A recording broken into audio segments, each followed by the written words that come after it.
ये शुभ अवसर हमें प्राप्त हुआ है और ऐसा शुभ अवसर हमें प्राप्त हुआ है तो हम इस मौके को व्यर्थ नहीं जाने देंगे और अधिक से अधिक संख्या में जहां तक मेरी आवाज़ जा रही है शीघ्र अपने घर के कार्य से निवृत्त होकर कथा पंडाल में पधारने का कष्ट करें। और जो यहाँ पंडाल में विराजमान हैं उन माताओं बहनों से बाल गोपाल से मेरा निवेदन है कि वो शांत चित्त होकर के एक बार बालाजी महाराज का जय घोष करेंगे। बोलिए बालाजी महाराज की, भागवत भगवान की। अब अधिक समय नहीं लेते हुए मैं पूज्य महाराज श्री के चरणों में प्रार्थना करूंगा कि वो अपने अमृतमय वाणी में श्रीमद् भागवत का दिव्य ज्ञानोपदेश करें और हम सभी के जीवन को कृतार्थ करें। पूज्य महाराज श्री। जय श्री राधे।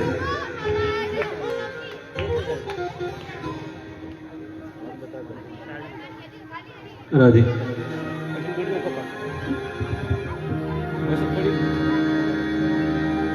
राधे राधे।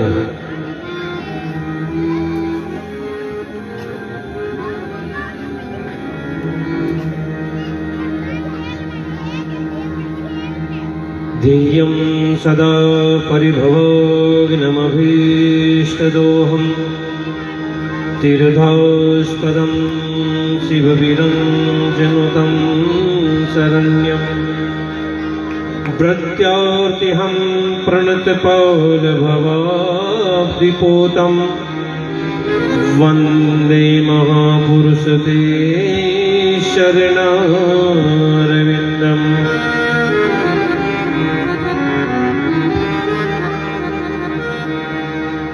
त्यक्त्वा स्वदुस्तुजसुरेप्सितराजलक्ष्मीं धर्मीष्ट आर्यवचसा यद्गादरण्यं मायामृगोऽयं दयितयेप्सितमन्बधव वन्दे महापुरुषते चरणारविन्दम्।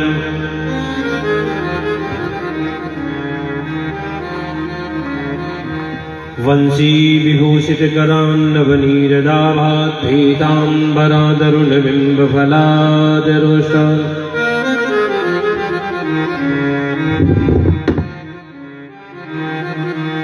पूर्णेन्दुसुन्दरमुखादरविन्दनेत्रात् कृष्णा परं किमपि तत्त्वमहं न जाने।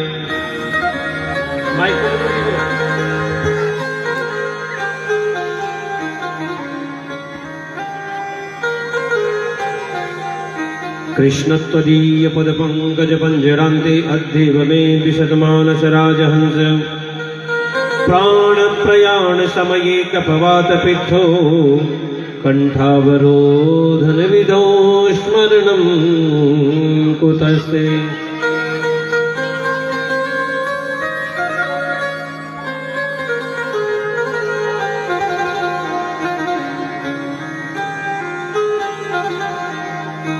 नारायणं नमस्कृत्यं नरं चैव नरोत्तमं देवीं सरस्वतीं व्यासं ततो जयमुदीरये।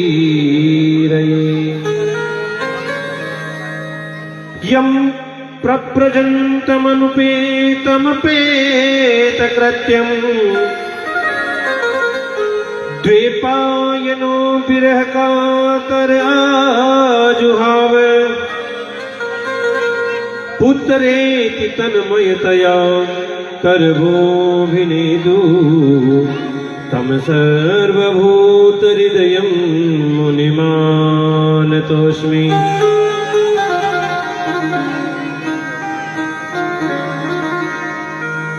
लक्ष्मीनाथसमारम्भां नाथयामुनमध्यमाम् अस्मदाचार्यपर्यन्तां वन्दे गुरुपरम्पराम्।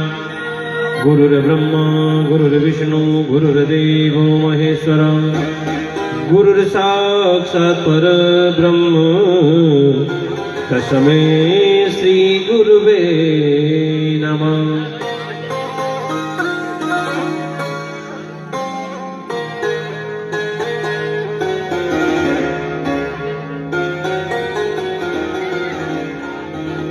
ध्यानमूलं गुरुमूर्ति पूजामूलं गुरुपदं मंत्रमूलं गुरुर्वाक्यं मोक्षमूलं गुरुकृपा।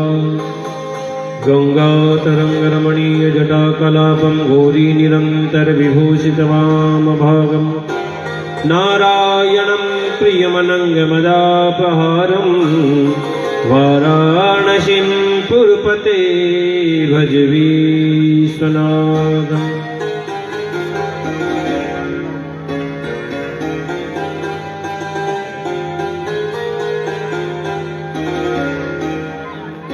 जय जय जय राधारमण जय जय नवल किशोर जय गोपी चित चोर प्रभु जय जय माखन चोर।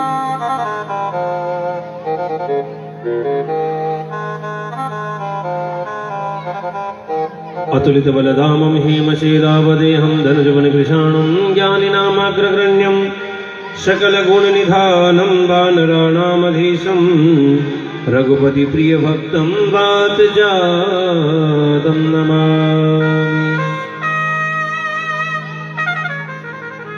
भक्ति भक्त भगवंत गुरु चतुर्नाम बपु एक इनके पद वंदन किए नासद विघ्न अनेक।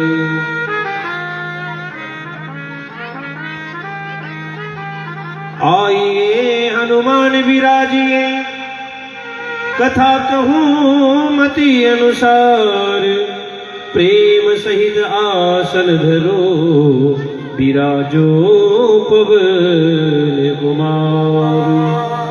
परम गुरु नमः परमेश्वर गुरु श्री प्राद गुरु नमः श्री गुरु चरण कमले इष्ट देवता श्री कुल देवता श्री राधा कृष्णाभ्याम श्री शाबला गोपालाय नमो नमः श्रीमद्भागवत महापुराणाय नमः श्री सुखदेव स्वामिनी नमो नमः श्री राघवेंद्र सरगाराय नमः श्री देवताभ्यो नमः। सभी को जय श्री कृष्ण। आइए बिना किसी विशेष भूमिका के आप हम सभी आज की इस ज्ञान यज्ञ में प्रवेश करें। बड़े प्रेम के साथ सभी ताली सेवा करते हुए सभी आएंगे और ताली जरूर बजाएंगे और प्रभु का नाम संकीर्तन करके आप हम सभी अपने मन को एकाग्र करके भगवान के तृतीय सत्र में प्रवेश करते हैं।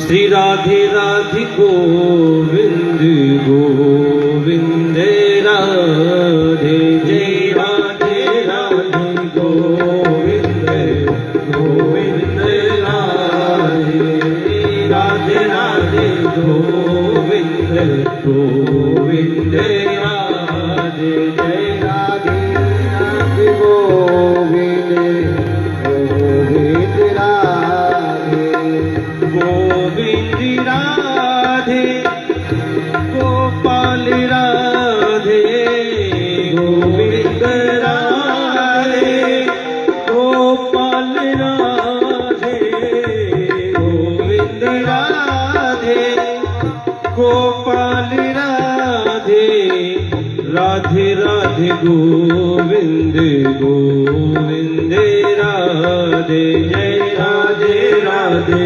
गोविंद गोविंद राधे।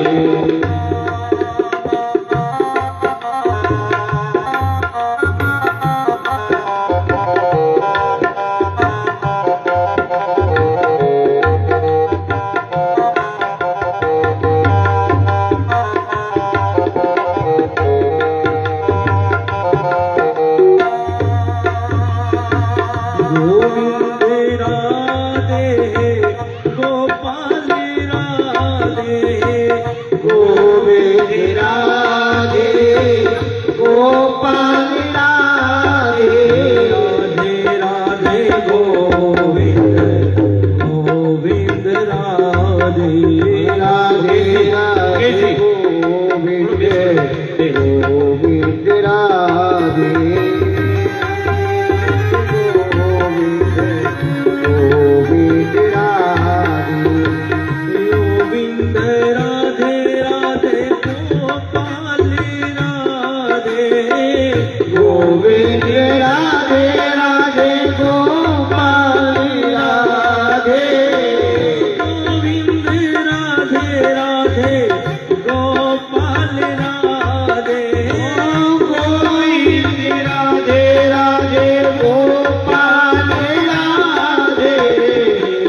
राधे गोविंद गोविंद राधे, जय राधे राधे गोविंद गोविंद राधे।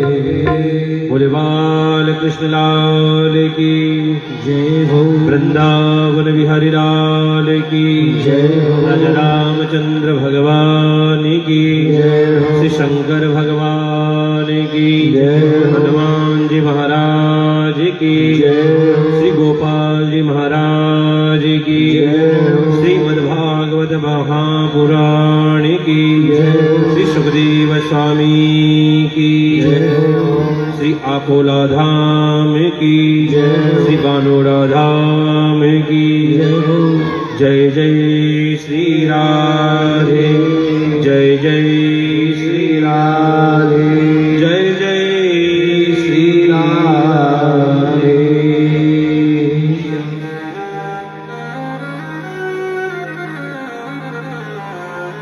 परम मंगलमय परात्पर अखिलेश्वर अकारण करुणावरणालय भक्त वंचा कल्पतरु तड़िदित विनिंदित पीतांबरधारी श्री बालकृष्ण लाल की वांग्मय शब्दमय प्रतिमूर्ति श्रीमद्भागवत महापुराण समकक्ष विद्वान वृंद, संगीत सहयोगी, ग्राम से एवं बाहर से पधारी हुए सभी श्रोतागण, भक्तिमती माताएं, ज्ञान स्वरूप बाल गोपाल एवं वैराग्य स्वरूप सभी वृद्धजन एवं बातें करने वाली मेरी माताएं, आप सभी के हृदय में विराजमान मेरे परम आराध्य भगवान श्री राधा कृष्ण युगल सरकार के चरणारविंद में इस व्यासपीठ से सादर वंदन। श्री राममय सब जग जानी करहु प्रणाम जोरी जुग पानी। एवं पधारे हुए सभी श्रोताओं का श्री राम यज्ञ महासमिति बालाजी परिवार की तरफ से एवं श्री गोपाल भागवत सत्संग परिवार की तरफ से आप सभी का हार्दिक हार्दिक अभिनंदन।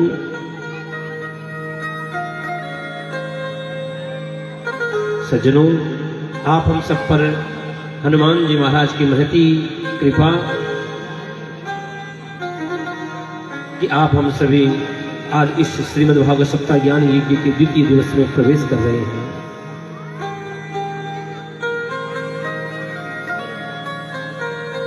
सज्जनों, वैसे तो इस मनुष्य योनि की ही बड़ी महत्ता है। बाबा तुलसी कहते हैं, बड़े भाग्य मानुष तनु पावा, बड़े भाग्य मानुष तन पावा, बड़े भाग्य मानुष तन पावा, बड़े भाग्य मानुष तन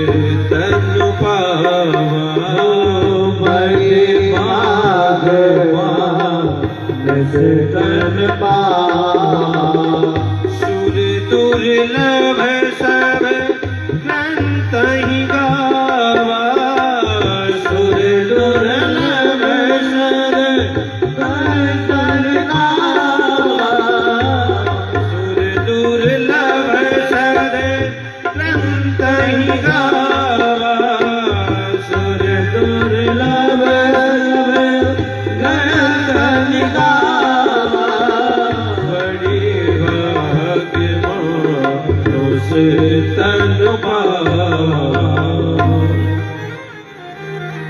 तुलसीदास जी कहते हैं मानस जीवन की बड़ी भाग्य मानुष तन पावा।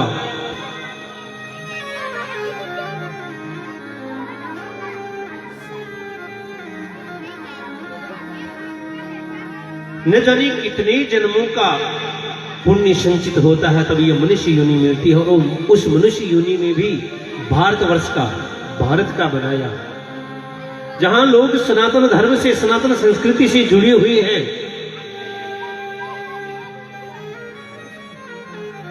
और उसमें भी आप हम सबको अकोला गांव का बनाया, ताकि अपने गांव में हर साल बालाजी महाराज की यहाँ यज्ञ होता है और कथा भी होती है। और महाराज अनायासी बिना किसी खर्चे के, वो अपने राजस्थानी में कहावत ने, हींग लागन फटकड़ी रंग चोखो आवे। हाँ, बस इतना ही तो करना है कि समय पे तैयार होके यहाँ पहुंचना है। और महाराज से कतरी बड़ी समझ है कि क्यों अपने मैं तो 7:30 बजे ही आऊंगा। कोई बात नहीं, थी था टाइम पर हूँ, मैं हमारा टाइम पर हूँ। प्रेम से बोलो जय श्री कृष्ण। कल मेरी वजह से नहीं, हम लोगों की कोई गलती नहीं थी, भाई साहब की वजह से। अब इनको भी थोड़ा रहा है, इतना सेटअप लगाना तो समय तो लगता है। इनकी वजह से कल 15-20 मिनट थोड़ा विलंब हो गया। उसमें भी तो महाराज टाइम को ध्यान नहीं दिया। आज कल से मैं कितनी बार कहा 6:30, लेकिन फिर भी आएंगे तो हम 7:30 ही, कोई बात नहीं, बड़े लोग लेट ही आते हैं। प्रेम से बोलो जय श्री कृष्ण। बड़ा जोर से बोलो ना जय श्री कृष्ण। सज्जनों, कल सायंकालीन सत्र में आप हम सभी भागवत जी की महिमा का वर्णन सुन रहे थे।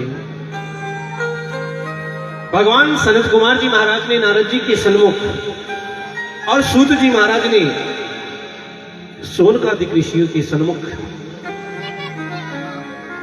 पद्म पुराण के 6 अध्याय का वर्णन किया और जिसमें भागवत जी की महिमा का वर्णन किया। और आप हम सभी सुन रहे थे कि भागवत सुनने का कितना कितना पुण्य होता है। जिस धुंधकारी ने पाप करते करते शरीर त्याग दिया और शरीर त्यागने के बाद मृत्यु भी हो गई और मरने के बाद प्रेत बन गया और प्रेत बनने के बाद भी भागवत सुनने से उसकी मुक्ति हो गई। अरे सज्जनों, वो तो प्रेत था, आप हम सभी तो अभी सजीव हैं और आकोला जैसे गांव में हम विराजमान हैं, तो क्या अपना उद्धार नहीं होगा? बड़ी सुंदर महिमा का वर्णन सुना आप हम सबने। आइए अपन भागवत जी में प्रवेश करें। कल तक तो अपन ने भागवत जी की महिमा सुनी। क्या सुनी? भागवत की महिमा। ये भागवत क्या है तो आपसे मैं इसका परिचय कराने की कोई विशेष मुझे आवश्यकता नहीं लगती, लेकिन थोड़ा छोटा मोटा परिचय हो जाए ग्रंथ का कि ये भागवत जो है ये कोई पोथी नहीं है, पुस्तक नहीं है, किताब नहीं है। सनत कुमार जी स्वयं कहते हैं कि तेने वाङ्मयी मूर्ति प्रत्यक्ष वर्तते हरि। ये साक्षात भगवान श्री कृष्ण ही है, कोई पोथी नहीं, पुस्तक नहीं है, ये तो स्वयं साक्षात भगवान श्री कृष्ण ही है।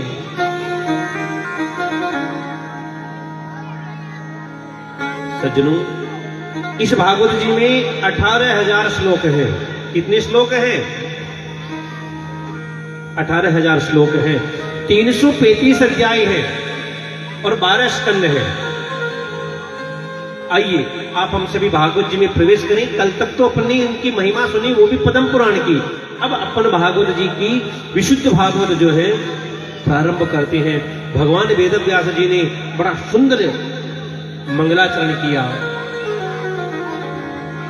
वेद व्यास जी लिखते हैं, और आपको एक बात बताऊं,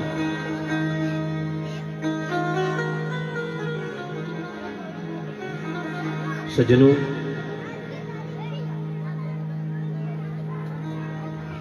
मेरे दादा आप लोग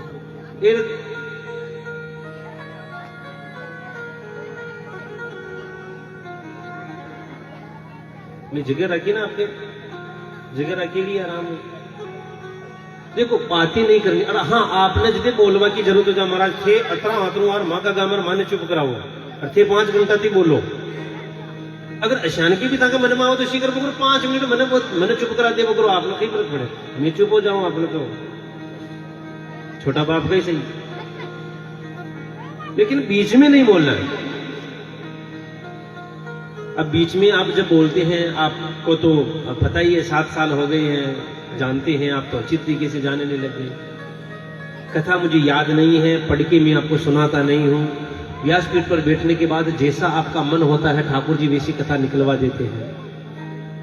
और जब आप, मैं तो इधर से बढ़िया पंचमेवे की खीर बनाने की कोशिश करूं और आप उसमें बढ़िया भर मुट्ठी नमक डाल दो, तो बताऊं खीर बन पाएगी क्या? इसलिए थोड़ा सहयोग आपको भी करना पड़ेगा। इसलिए बड़े प्रेम के साथ शांति से सुनिए।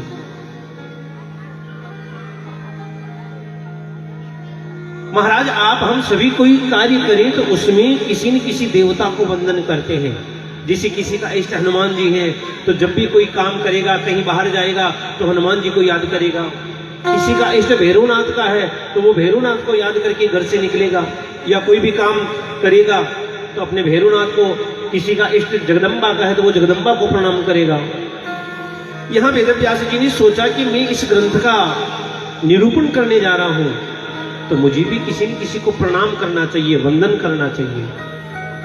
किसका वंदन करूं? मन में विचार आया कि मैं भगवान नारायण का वंदन कर लूं, लेकिन अगले ही क्षण विचार करते हैं कि अगर मैंने भगवान नारायण को वंदन कर लिया तो भगवान शंकर के जो भक्त हैं वो ये सोचेंगे कि ये तो नारायण पार का ग्रंथ है, भगवान विष्णु का ग्रंथ है और हम शंकर के भक्त हैं, हम इसको क्यों पढ़ें, हम क्यों सुने। और अगर मैंने इसमें भगवान शंकर को वंदन कर लिया तो भगवान नारायण के भक्त मन में विचार करेंगे कि हम इसको क्यों पढ़ें। और ध्यान देके सुनिएगा सज्जनों, आजकल लोग भगवान में भी अंतर करते हैं। शिव जी के भक्त कहते हैं कि हम भगवान नारायण को, चार भुजा नाथ को नहीं मानते हैं, विष्णु भगवान को नहीं मानते हैं। क्यों? क्योंकि हम शंकर के भक्त हैं। और इधर भगवान नारायण के भक्त कहते हैं कि हम शिव जी की चरणामृत प्रसाद हम नहीं लेते हैं, क्योंकि हम ना वैष्णव हैं। और सज्जनों, लोग भगवान शंकर में, भगवान नारायण में ही फर्क करने लगे। और भगवान नारायण, शंकर और नारायण में फर्क करो, चलो कोई बात नहीं, लेकिन यहां तो लोग राम में और कृष्ण में भी अंतर करते हैं। जो राम के भक्त हैं, राम को मानने वाले कृष्ण को नहीं मानते, और कृष्ण को मानने वाले राम जी को नहीं मानते। अरे हम तो राम जी के भक्त हैं। अरे भैया, इसमें किसी में अंतर नहीं है। जैसे गेहूं का आटा है, थोड़ा मैं इसी से समझाऊं क्योंकि खाने पीने की बातों से जल्दी समझ जाएंगे, पर चाहे दूसरी बात से समझाऊं। चलो, किसी के पास 100 ग्राम सोने का बिस्किट है, 100 ग्राम सोने का बिस्किट, वो रात में उबालो को ना गला में पेरा और आजकल डर रेवे महाराज में कहता हूं घर मन तो घर में ही रेवे। किसी के पास 100 ग्राम सोने का बिस्किट है और वो आप लेकर किसी स्वर्णकार के पास, सुनार के पास जाओ और सुनार से कहो भैया इसका बढ़िया एक मेरे गले का हार बना दे और कान में पहनने के लिए कुंडल बना दे, बढ़िया एक नाक की नथनी भी बना दे और माथे का एक टीका भी बना दे। अब उस सुनार ने क्या किया कि 4 तोले का आपके गले में बढ़िया हार बना दिया, 1 तोले की कान में झुमकी बना दी, 1 तोले का माथे पर टीका बना दिया, 5-7 आभूषण बन गए। अब बताओ जी, गले में जो पहनने का उसका नाम क्या है? नेकलेस या हार। कान में जो पहने उनको झुमरियां, कान में झुमकी है, माथे पे टीका है। अब बताओ कि उसमें सोना है कि नहीं है? गले का जो हार है, अब वो हार है, लेकिन बताओ वो सोना है कि नहीं है? सोना ही है ना।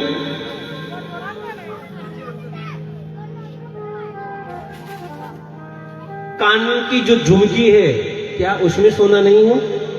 उसमें भी सोना ही है, लेकिन पहनने के लिए अलग अलग आभूषण बना दिए, इसलिए उनका नाम अलग अलग हो गया। और कभी आपका मन हुआ कि नहीं अब ये पहनते पहनते बहुत दिन हो गए, तो आपको आया गुस्सा और घर में लेकर बैठे हमाम दस्ता और सारे आभूषणों को उस हमाम दस्ते में डालकर मूसल से कूट दिया, तो बताओ वो क्या रह गया? सोना रहा कि नहीं रहा? नहीं समझ में आई या नहीं आई? चलो दूसरे तरीके से और समझाऊं। आपके पास 1 किलो गेहूं का आटा है। अब आपकी इच्छा है कि मैं पुड़ी बना के खाऊं, आपने पुड़ी बना ली। आपकी इच्छा हो कि नहीं मुझे तो बाटी अच्छी लगती है, आपने बाटी बना ली। और किसी की पाचन शक्ति कमजोर है कि हमसे पूड़ी भी नहीं पचती, बाटी भी नहीं पचती, तो आपने बढ़िया फुल्की बना ली। और किसी की इच्छा है तो पराठे बना ली। और महाराज पराठे भी तो आजकल कई कई तरीके के बनने लगे ना। आजकल तो सर्दी का टाइम है, सब खाते हैं मूली के पराठे, और वो क्या नाम, गोभी के पराठे, आलू के पराठे, न जाने कौन कौन से। अब हाँ, मेथी के पराठे का नाम ले गए। महाराज आटा वही है, लेकिन अपन ने अपने स्वाद के अनुसार, अपनी रुचि के अनुसार अलग अलग पकवान उसके बना लिए, लेकिन असल में है तो आटा ही है ना। इसी प्रकार भगवान भी एक है, लेकिन अपन अपने मानने के लिए उनको कभी हनुमान जी मान लिया, किसी को अपन ने भगवान राम मान लिया, किसी को कृष्ण मान लिया, और किसी को भैरवनाथ मान लिया, लेकिन है तो असल में वही पर ब्रह्म परमात्मा ही है ना जी। और व्यास जी महाराज ने बड़ा सुंदर मंगलाचरण किया। आइए आप हम सभी मंगलाचरण में प्रवेश करते हैं। जन्माधिश्य यतोऽन्वयादितरत चार्थेष्वभिज्ञस्वराट् तेने ब्रह्महृदाय आदिकवये मुह्यन्ति सूरया।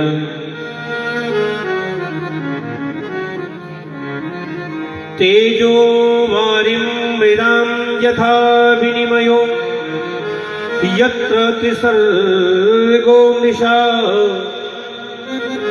धाम्ना स्वेन सदा निरस्तकुहकं सत्यं परं धीमहि। धाम्ना स्वेन सदा निरस्तकुहकं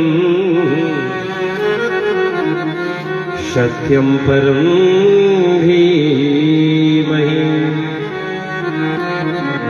महाराज वेदव्यास जी महाराज ने सोचा कि अब मैं किसका नाम लूं और किस देवता का नाम नहीं लूं। अगर भगवान नारायण का नाम लूं तो शिव जी नाराज हो जाएंगे, और शिव जी का नाम लूं तो ब्रह्मा जी नाराज हो जाएंगे। अच्छा, नारायण का नाम ले लिया, शिव जी का ले लिया, मेरा नहीं लिया। और अगर नारायण का नाम लिखा, शिव जी का लिखा, ब्रह्मा जी का लिखा, तो इंद्र जी नाराज, और इंद्र जी नाराज, फिर न जाने कौन कौन सी जी हैं, क्योंकि हमारे सनातन धर्म में तो महाराज 33 कोटि देवता है ना जी। अब वो नाराज, और अगर एक एक का नाम ले तो महाराज ग्रंथ लिखने का टाइम ही कब बचेगा, क्योंकि 33 करोड़ नाम लेने में महाराज 7 दिन बीत जाएंगे। इसलिए वेदव्यास जी महाराज ने एक नाम लिया और एक में सभी का नाम ले लिया।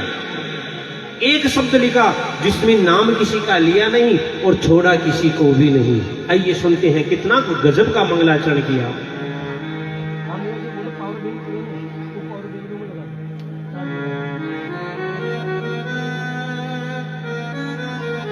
महाराज यहां व्यास जी लिखते हैं कि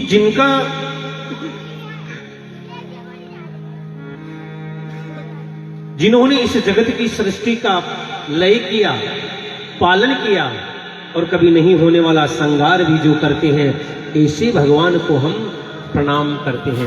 अब बताओ जी, इस सृष्टि की रचना कौन करते हैं? कौन से भगवान? भगवान विष्णु करते हैं ना सृष्टि की रचना। पाल भगवान ब्रह्मा, और संहार कौन करते हैं? भगवान भोलेनाथ। अब बताओ, तीनों देवताओं का नाम लिया कि नहीं लिया?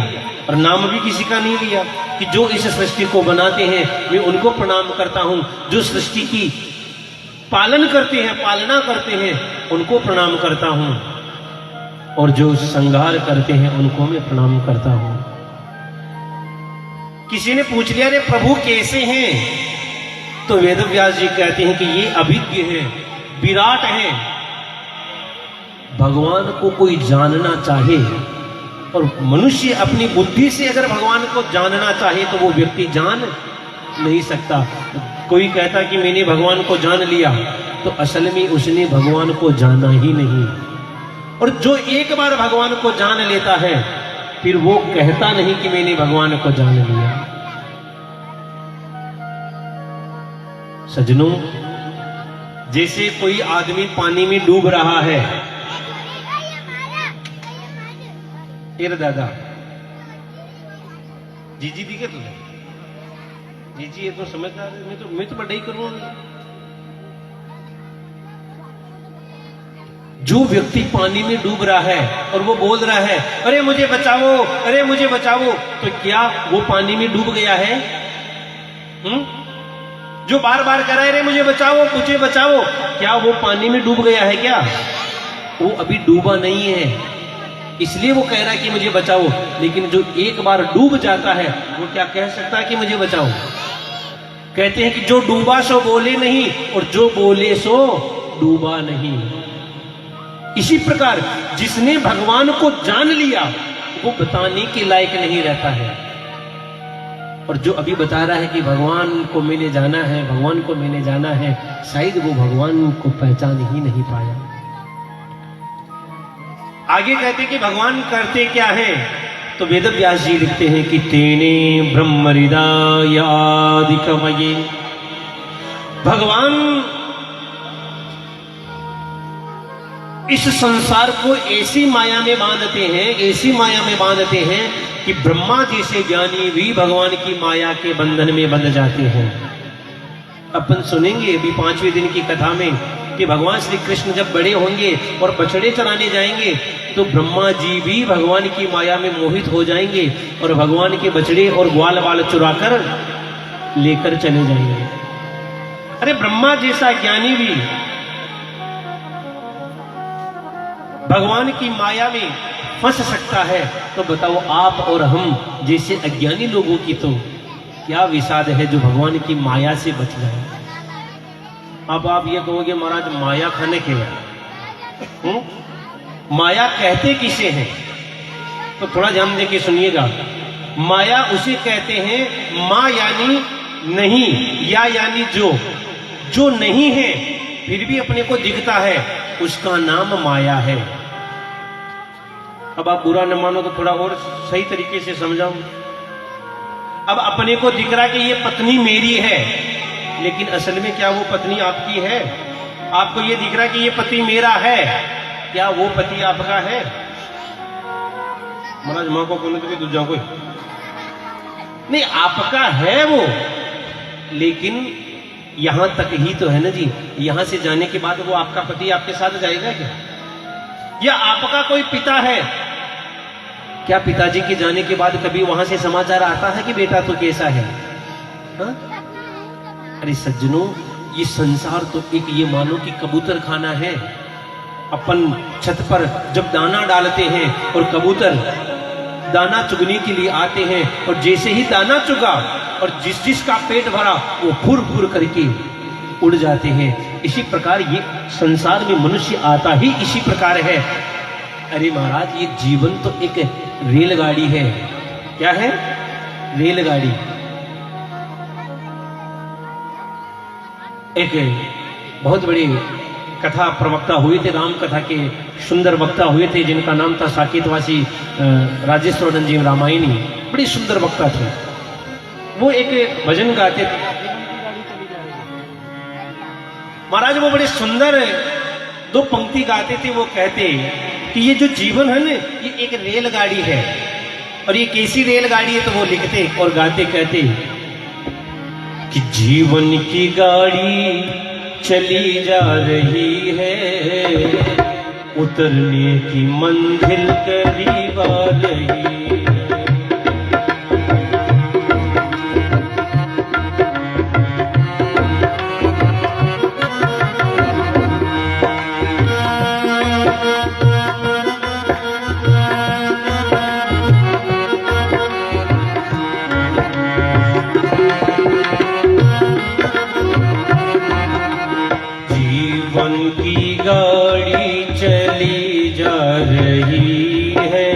उतरने की मंजिल करीब आ रही है, गाड़ी चली जा रही है, करीब आ रही है।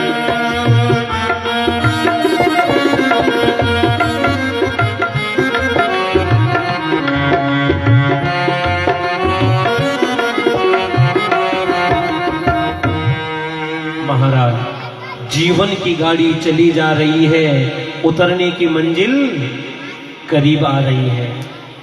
अब ये ट्रेन चली है और आप जैसे ही ट्रेन में बैठे भीलवाड़ा से और आपको जाना है जयपुर, और आपके सामने वाली सीट पर कोई अच्छा व्यक्ति मिल गया, आपने पूछा भाई साहब कहाँ के हैं?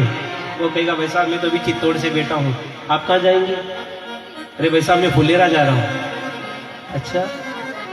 और अगर वो व्यक्ति अच्छा है और आप दोनों में चर्चा हुई और चर्चा बातचीत करते करते कब फुलेरा आ जाएगा पता चलेगा क्या?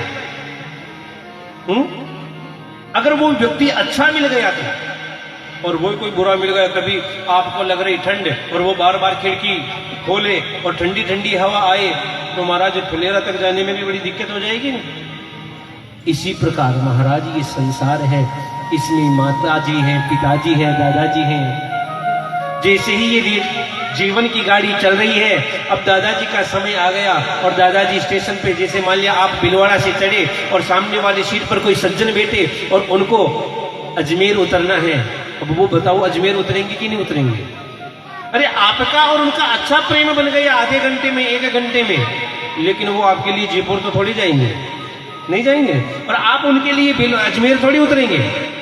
भले ही प्रेम अच्छा बन गया, लेकिन उनको अजमेर ही उतरना है और आपको जयपुर ही जाना है। इसी प्रकार ये संसार है महाराज। संसार में जिसका समय आ गया उसको जाना है, और जहां तक साथ है तभी तक निभाना है। जीव ने पूछ लिया, किसी ने पूछा महाराज ये भगवान ये संसार को बनाते हैं, जब जीव को बनाते हैं तो जीव को क्या देकर भेजते हैं? कहते हैं कि बंदी मूठी आया है खाली हाथ जाएगा। भगवान इसे क्या देकर भेजते हैं? तो एक सज्जन कहते हैं कि भगवान जब इस जीव को बनाकर भेजते हैं और ये जीव भगवान से कहता प्रभु आप मुझे कुछ तो देख भेजो, तो भगवान कहते भैया मेरे पास देने के लिए 2 चीज है, एक है मेरी माया और दूसरी है मेरी भक्ति। क्या है? ध्यान से सुनना, थोड़ी अंदर की बात है। भगवान कहते हैं एक है मेरी माया और दूसरी है मेरी भक्ति।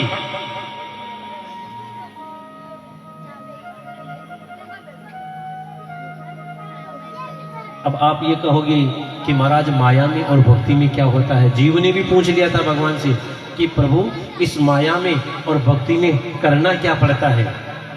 तो भगवान ने कहा भैया माया में और भक्ति में नाचना पड़ता है। क्या करना पड़ता है? नाचना।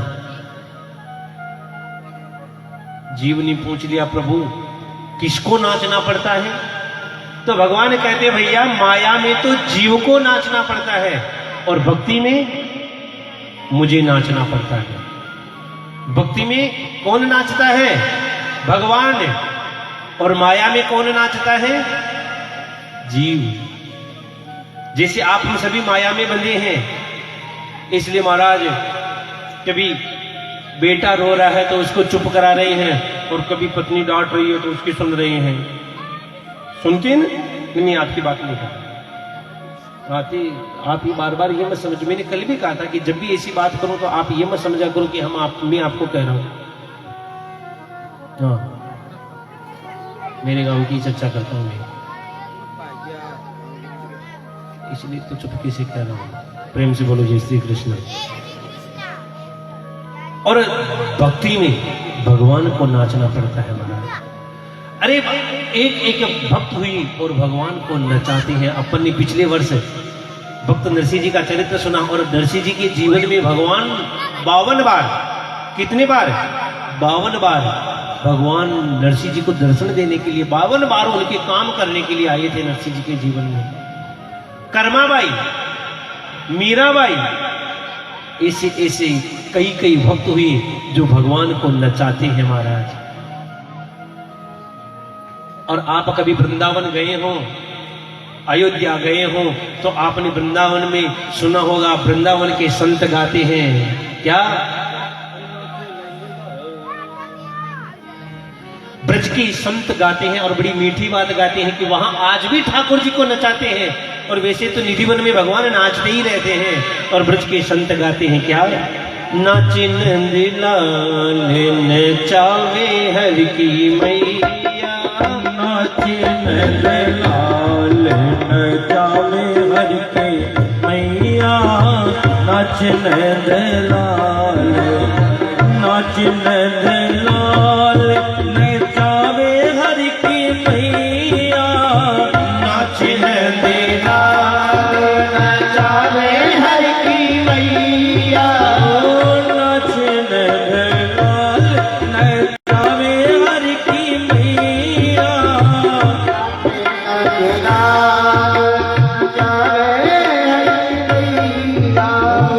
ठुमक ठुमक पग धरो रे कन्हैया, नाच नंदलाल नचावे हर की मैया, नाच नंदलाल।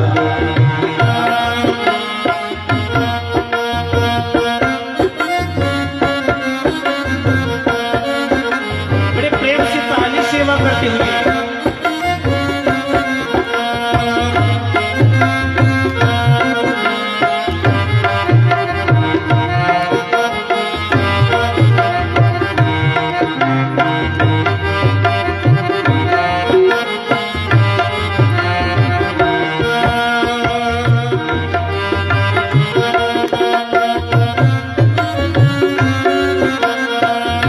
तो धन पीवे लालो दहिया न पीवे, दूध न पीवे कानो दहिया न पीवे, दूध न पीवे कानो दहिया न पीवे, दूध न पीवे कानो दहिया न पीवे, माखन मिसरी को बडोरे खवैया, नाच नंदलाल नचावे हर की मैया, नाच नंदलाल।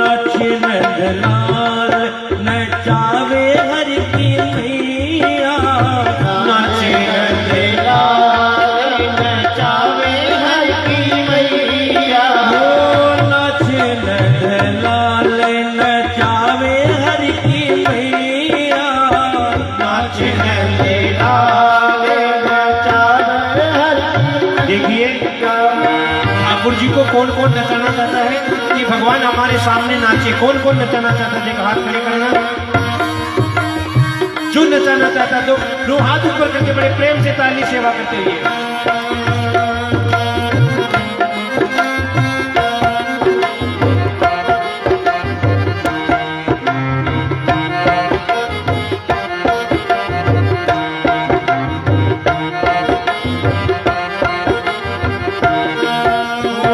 नाच नंदलाल नचावे हर की मैया, नाच नंदलाल नचावे हर की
नाचिन दिलाल चावे हर की मैया नाचिन दिलाल।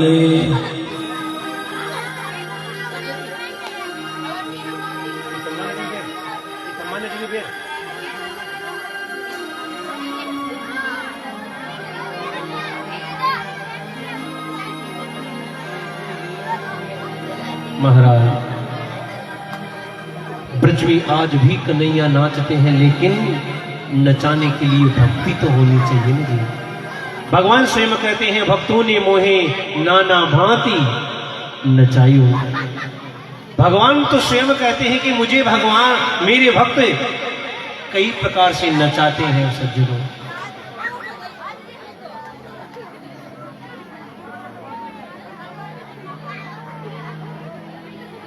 इसलिए सज्जनों जीव को अगर चाहिए तो भगवान की भक्ति चाहिए, ना कि माया चाहिए। भगवान तो गीता में स्वयं कहते हैं कि देवी ऐसा गुणमयी मम माया दुरत्यया मामेव प्रपद्यन्ते माया में तां तरन्ति ते।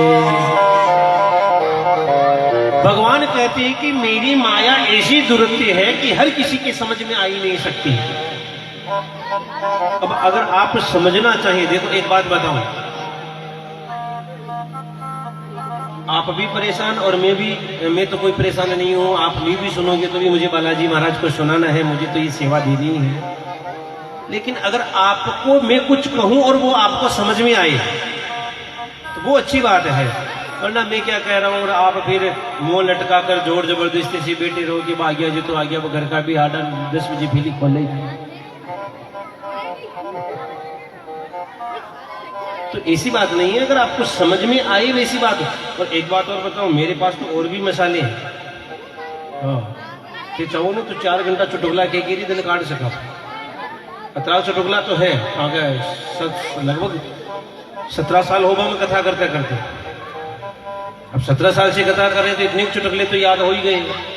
लेकिन मैं ये चाहता हूं कि अपने यहाँ के लोग अगर प्रतिवर्ष अपन कथा सुन रहे हैं तो कुछ न कुछ अच्छा सुनने की। जैसे बच्चा पहली में जाता है तो उसको कैसे ग सिखाते हैं, दूसरी कक्षा में गया तो उससे बारकड़ी सिखाते हैं, फिर अगली कक्षा में बढ़ते जाते हैं। तो अपने को अभी कौन सी क्लास चल रही है अपनी?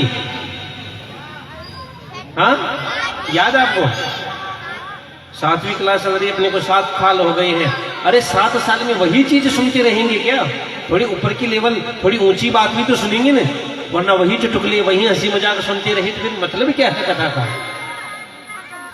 इसलिए थोड़ा ध्यान देके सुनिए, आपको अच्छा लगेगा। और वैसे इतनी भी मैं ऐसी बात नहीं कर रहा हूं जो आपको समझ में ना आए, समझ में तो आ ही रही होगी, लेकिन थोड़ा शांति से सुनेंगे तो और अच्छा लगेगा आपको और मुझे भी अच्छा लगेगा। सज्जनों, भगवान कहते हैं कि मेरी माया ऐसी है जो किसी को भी नहीं छोड़ती है। फिर आप कहेंगे महाराज भगवान ने ही कह दिया कि देवी ऐसा गुणमयी मम माया दुरत्यया, मेरी माया किसी को नहीं छोड़ सकती। छोड़ती ही नहीं, तो फिर माया से पार पाने की क्या आवश्यकता है? मेहनत ही क्यों करें कि भगवान की माया से पार पा जाएं? चलो एक उदाहरण से समझें। पुराने जमाने में हमारी माताएं चाकी पीसती होंगी ना, गट्टी जिना पर गट्टी घेवा सुबह पहले पीसती ना, दान पीसती 5-5 किलो।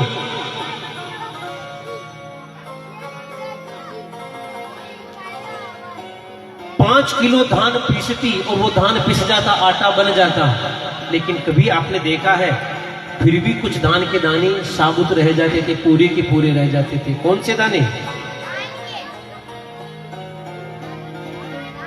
जब चक्की चलाते हैं और चक्की में वो लकड़ी का एक कीला होता है, जो दाने उस कीले से दूर चले जाते वो तो पिस जाते, लेकिन जो धान के दाने उस कीले के पास में रह जाते वो साबुत रहते कि नहीं रहते?